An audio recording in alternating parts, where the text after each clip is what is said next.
unidade. Busquem a unidade. E a ideia desse tema tem a ver exatamente com o primeiro verso que lemos aqui.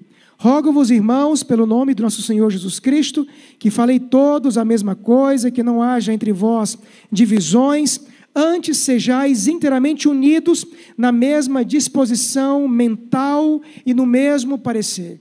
O propósito da escrita é que essa comunidade busque a unidade. E então eu quero pensar com os irmãos, à luz do texto que a gente leu, algumas formas ou meios que Paulo apresenta que devem ser seguidos para que possamos buscar esta unidade. Então o tema, busque a unidade. E aí, então quero convidar você então a ler comigo o verso 13 em diante.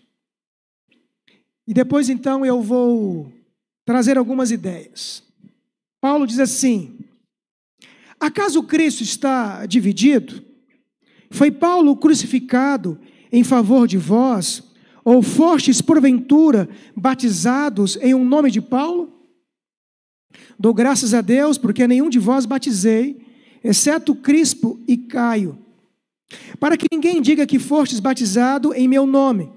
Batizei também a casa de Estéfanas. Além destes, não me lembro se batizei algum outro. Porquanto não me enviou Cristo para batizar, mas para pregar o evangelho, não com sabedoria de palavra, para que não anule a cruz de Cristo. Então Paulo aqui apresenta um problema que era claro naquela igreja. Mas veja, a igreja de Corinto era uma igreja que recebeu da parte de Deus inúmeros dons. Nós encontramos isso nos primeiros versos, quando Paulo diz no verso 4: sempre dou graças ao meu Deus a vosso respeito, a propósito da sua graça que foi dada em Cristo Jesus, porque em tudo fostes enriquecidos nele, em toda palavra e em todo conhecimento. Assim como o testemunho de Cristo tem sido confirmado em vós, de maneira que não vos falte nenhum dom, aguardando vós a revelação de nosso Senhor Jesus Cristo. Era uma igreja, portanto, dotada de dons espirituais.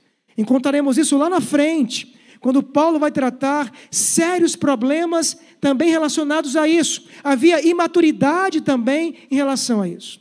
Nesse caso específico, então, Paulo dá graças a Deus, porque aquela igreja, mesmo sendo imatura, era uma igreja do Senhor.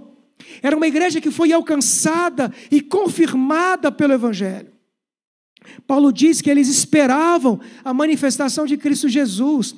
E ele então diz que é o próprio Cristo que queria mantê-los firmes até o dia do Senhor.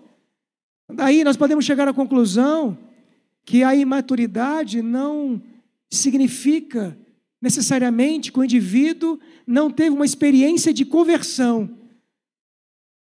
Ou seja, crentes convertidos podem ser imaturos.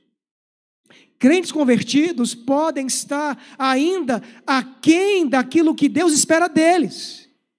Portanto, falamos de uma igreja matura e de uma igreja que precisa experimentar dessa maturidade. Nesse primeiro ponto, buscando a unidade. Aí então, Paulo